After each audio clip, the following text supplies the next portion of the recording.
RTL, c'est l'after. Mathias Coureur avec nous ce soir.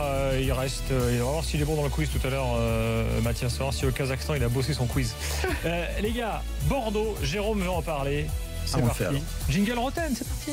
Auteur d'esprit. Auteur d'esprit, humour, détachement. Intelligence, quoi. Intelligence, bulbe. C'est bien, c'est ça. Il est bien ce jingle.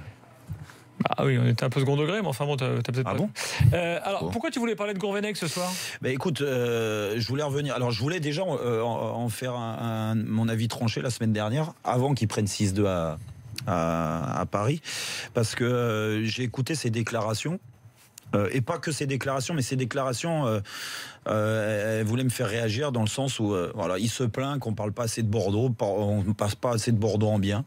Alors que bon, j'ai pas l'impression qu'on efface Bordeaux. Au contraire, moi, en étant passionné de foot depuis bon nombre d'années, c'est sûr que Bordeaux a une place forte dans le championnat de France et que j'ai qu'une envie, c'est de revoir Bordeaux en haut du tableau.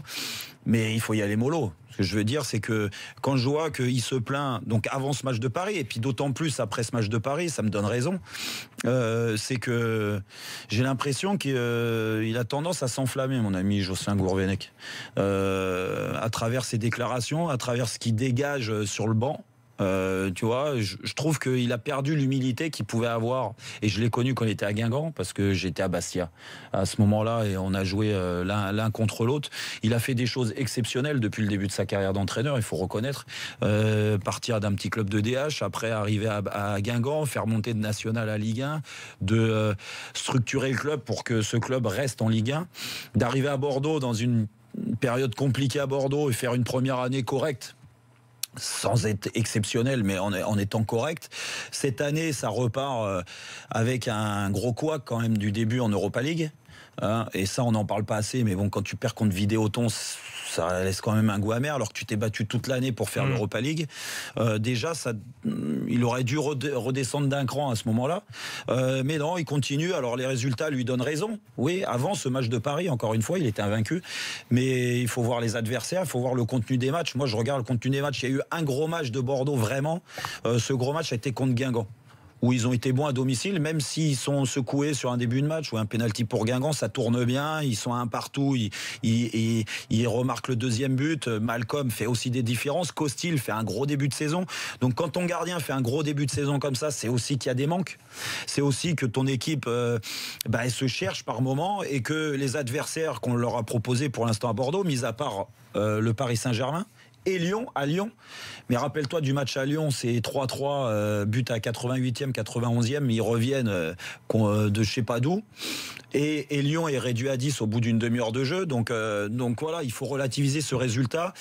À Paris, il vient avec la certitude qu'il va mettre son jeu en place, donc il change pas d'équipe. Il joue contre Guingamp, satisfaction, mais à quoi sert l'entraîneur dans ces cas-là ? Tu joues Guingamp à domicile dans un système qui est très offensif. Tu viens à Paris avec les mêmes joueurs, le même système. Mais franchement, on peut tous être entraîneurs dans ces cas-là. Ce que je veux dire, c'est que tu remets la même équipe, l'équipe qui gagne, tu la remets à Paris. Mais Paris, c'est quand même au niveau Champions League, c'est au-dessus de toutes les équipes en Ligue 1.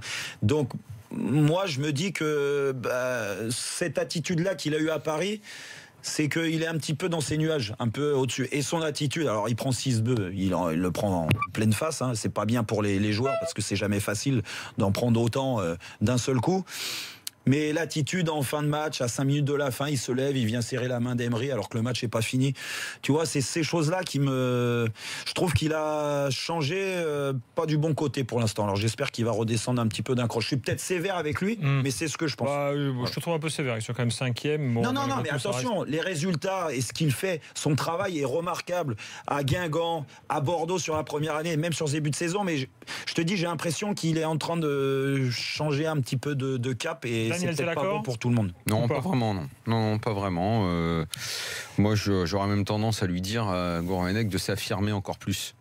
d'y aller encore plus, de devenir un acteur important de son club et même. C'est peut-être ça que le reproche Jérôme, de ne pas franchir le palier. Non, non, c'est pas vraiment ça qu'il va reprocher. C'est une sorte de peut-être perte un peu d'humilité. Et au contraire, moi je pense que Gourvenec, qui actuellement est un des seuls coachs français valables, quoi. Moi j'ai plutôt envie de l'encourager. Prends encore plus d'importance dans ton club, affirme-toi.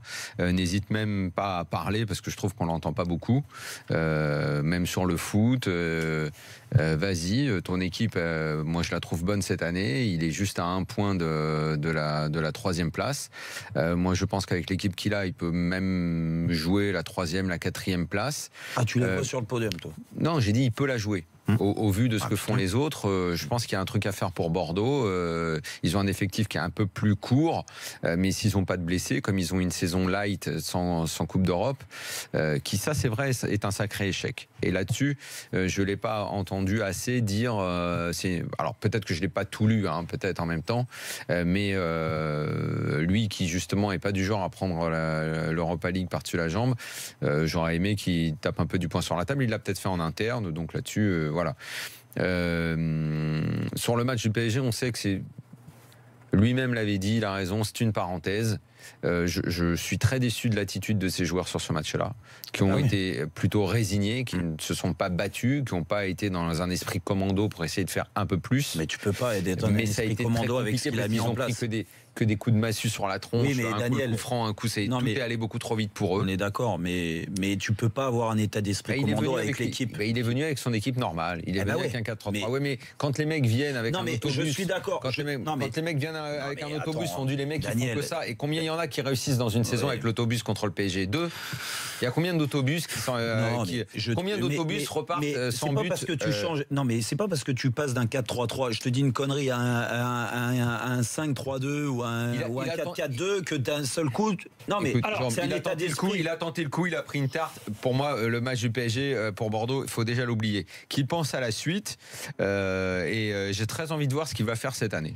Voilà. On va continuer le débat. Et je continue à avoir un œil extrêmement bienveillant à son égard pour l'instant. On va continuer le débat parce que Corentin, notre célèbre Corentin, est là ce soir avec nous. Il veut donner son avis. Il veut donner son avis sur Bordeaux.